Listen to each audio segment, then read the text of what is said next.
Let's talk Carson Beck. Carson Beck, this video I think is going to be relatively boring. Not to say boring is a bad thing, especially when we're talking about an NFL quarterback being able to do the simple things, the easy things at a very high level are things that shouldn't be ignored. They shouldn't just be brushed aside, because if you're not able to do those things, but the flashy, the big throws, I'm looking at you, Quinn Ewers, then you're not going to be that good of an NFL quarterback.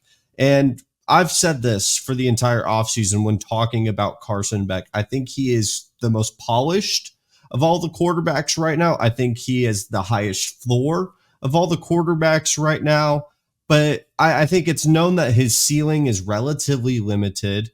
Daniel Jeremiah compared him to Eli Manning. And though I see the similarities in some of the play styles, the arm doesn't match Eli Manning, what he had coming out of Ole Miss. So I'm going to go through like what I've done with the Quinn Ewers and the Connor Wigman video. If you've not seen those, go check them out. By the way, if it's your first time here, welcome to Rush the Field. Give me another opportunity to talk football to you, because that's all I ever am going to ask from you.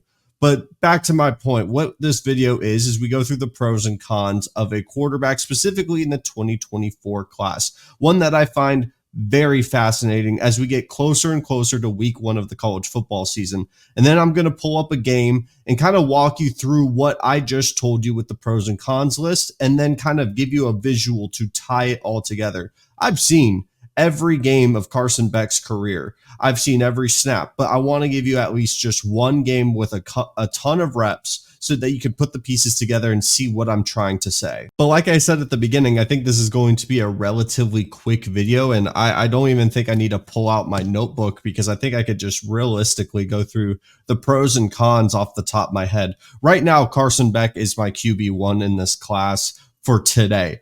I do not predict that he is going to be the quarterback one by March of next year, just because there's so many guys with such high ceilings that I think they could take such an extensive jump that they'll overtake Carson Beck. Because I love the ceiling. I love Quinn Ewers and Drew Auer and how much their arm talent, even Jalen Milroe, though they are not as developed as Carson Beck, it's not always the most polished guy that gets drafted the highest. Now, I do think Carson Beck is going to be a first-round pick regardless, unless he completely falls off or has a severe injury, because he is just straight up polished. I think he has a good release. I think he's not a statue in the pocket, but I think he's an average athlete. When it comes to maneuvering pressure in the pocket, though it doesn't happen often, nothing close to a level of Shedeur Sanders, the dude can move within the pocket relatively well, which I'll show you on today's game film.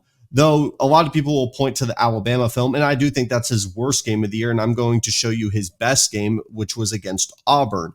I think his arm is pretty good. I don't think he has like a Tua Tagovailoa type of an arm, and I see a lot of people compare him to Jared Goff. I think he's more athletic than Jared Goff, but I do see the comparisons.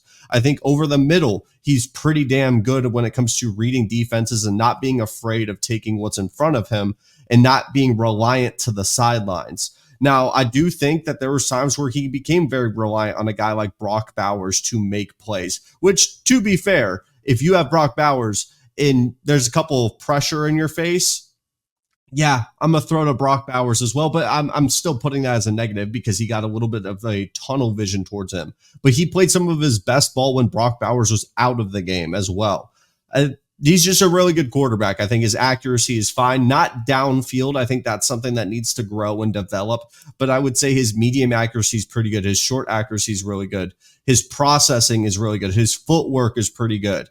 It's just nothing that's going to wow you on film, but I think he's an elite pocket quarterback, and that still holds a lot of value at the NFL level. Look at guys like Jared Goff, Tua Tagovailoa, not going to be like a top 10 lock quarterback, but it's still going to win you a lot of football games. And if you put him in a great situation, you clearly see some incredible results. Though they did not win a national championship last year, they're primed to do it potentially this year. And I think, though I don't think winning it is going to move the needle, it might move the needle into a lot of general managers or owners' eyes. It might slide him as high as a top 10 pick. But like I said, we'll dive into his Auburn tape because I think it's going to represent some of the things I just talked about.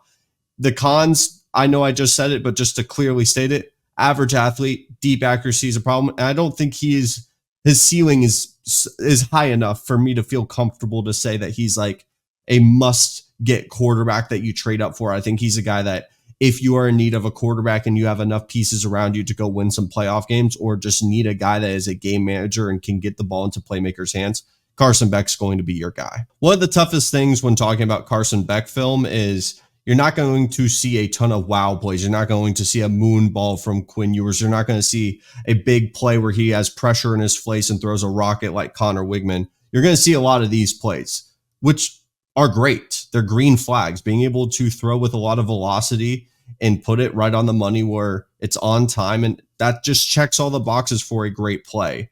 Now, one of the problems I do have is the following rep. He struggles for whatever reason on a lot of these seam routes. You're going to have Oscar Delp running up the seam, and that's just too far in front of him. This is something that I've seen on a lot of game tape is, for whatever reason, he's good on digs and crossers over the middle, but if it's a seam route, which should be relatively money for a lot of quarterbacks, he tends to sail them or put them a little bit off target, and those are just plays that have to become routine for him if he wants to be a high-level quarterback. It's just frustrating. For whatever reason, I saw this a ton in 2023, where if it was a seam route, it was a little off target. Now, right here, Carson Beck is going to have a super clean pocket. He's not going to deal with pressure a lot at Georgia. And you're going to see this dig at the top of your screen come in. The safety is able to flip his hips and come make a play on the ball. I know it's a little bit blurry. I'll get a better angle here in a second. And I believe it was a pick. Play action. Not a lot of pressure to deal with. And tries to put in the best position where only the wide receiver can make a play on the ball. And I think because of the angle or how the corner had fallen, it got into his lap. Yeah, right here, he turns, gets the ball, but still put it in harm's way. That's a negative play against Carson Beck. Now, right here, Auburn's going to send an extra blitzer, coming down the middle, unblocked. Number 30 is going to completely miss this. Carson, these are the reps that I want to highlight because there's a notion that he has zero pressure and doesn't know how to handle it. Stands tall, puts it just in front. I believe that's Dominic Lovett. I love that type of a play. Coming from someone that isn't going to get a ton of pressure at Georgia with this behemoth row of offensive linemen, getting a free rusher like that and being able to put it right where a wide receiver can make a play on a ball. It's not completely on the money, but it's just enough to where you're going to have an athlete make a play right there. That could have been a drop, but still, for everything that's involved and baked into that rep, great play by Carson Beck. Now, I'm going to give credit to Carson Beck right here because this was a great back shoulder throw that you're going to see, though he does kind of trail back on his back foot to try to make this throw.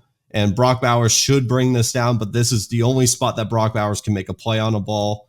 I'll give him credit. That's a 5 out of 10 kind of a rep. Good throw from Carson Beck. Wish the footwork was a little bit better where he's not just kind of trailing back and he ends up making this on his back foot, but still lovely. Just for the people in the back, here's a quick clip of him not being a complete statue in the pocket. Obviously, you're not seeing elite level burst, but he's not one to try to force a play downfield just because he knows he's not going to be mobile enough to get out of a pocket. I'll give him credit there. I'll give him a ton of credit here. You're going to watch at the top of your screen before the wide receiver is even breaking on the ball. If you're able to, look at two things at once, or if you have to rewatch the clip a couple times, corner comes in, bites. He knows that corner had bit down. He's going to get this on a one-on-one. He's throwing the ball before the wide receiver is even broke out of his route. You have this corner that is dropping back thinking it's a go ball, right on the money, turns his head around, beautiful ball. Very simple things that mean a lot to me. He saw the corner blitz and immediately recognized that guy would have a one-on-one. Great play from Carson Beck. Simple, but timing is critical for quarterbacks, and being able to throw with anticipation, that's not nothing.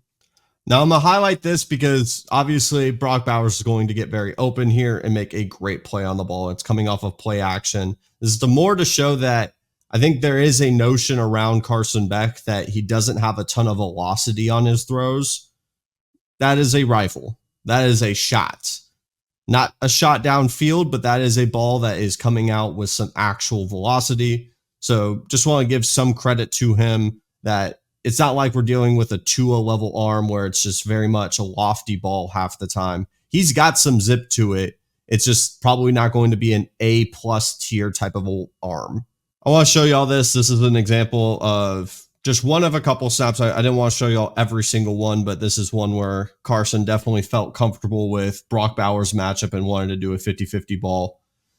Just, he got a little trigger happy when it came to Brock Bowers and his ability for fair reason, but it's still something I want to highlight. And I hope there's development in 2024 when you don't have a one-of-one like Brock Bowers. Another example, Brock Bowers is just one-of-one. I'm not even going to highlight Carson Beck here because, to be fair, he made a great throw that only Brock Bowers can make a play on it and just catches it one hand. Like, that's ridiculous. I honestly don't know if Beck could have put it in a better spot. Like, you could say arguably in front of him, but you had the safety crashing down. And maybe it's just, hey, Brock, go make a play on it because I'm just going to put it in the best spot for you to try to jump at it. This is turning into a Brock Bowers film review. I'm just going to point this out. That ball is a little inaccurate, and it's a one-handed catch. Let's not forget who Brock Bowers is. That's ridiculous. Nothing else I got to say. I'll give Carson Beck a lot of credit here. I got to highlight the plays where he's actually dealing with pressure, drifting back a little bit, being able to get a full rotation in the arm, and gets the drag route. It's not a lot of yards, but at least he's not putting it in harm's way with pressure. He could easily have done that where the ball is being put into a spot where it could be a turnover. At least he's getting the dump offs right, which is not nothing. Though this ball was a little inaccurate, I don't get a lot of reps from Carson Beck where he's on the run having to make a play. It's a little inaccurate, a little high, but when you got players like at Georgia, they're going to be able to make plays like that. I believe that's Dominic Lovick. I might have gotten him wrong twice in this video. Jeez. You're going to see Carson Beck right here. Brock Bowers is going to have a deep out route, breaks on his route, throws it right on the money for a major gain over the middle, kind of on the sideline, left hash, but just routine plays for Georgia. If it's a timing route, he's going to do money with it. Brock Bowers over the middle. Auburn can't tackle him. He's ridiculous. So with that being said, yeah, I understand it's very boring. You're not going to get a lot of wow plays. I could show you every single check down, but the thing is he's really good at timing routes and precision and being able to anticipate what a wide receiver is going to do and mirror that so that it manipulates with the defense. Carson Beck is super polished. You're not going to get a ton of wow, but if everyone else in this quarterback class does not take a jump, does not even come close to their ceiling, you're looking at a pretty solid NFL quarterback, and that's going to be worth a first-round pick in today's game. But if this is your first time watching Rush the Field, thank you so much for watching today's video, and have a fantastic rest of your day.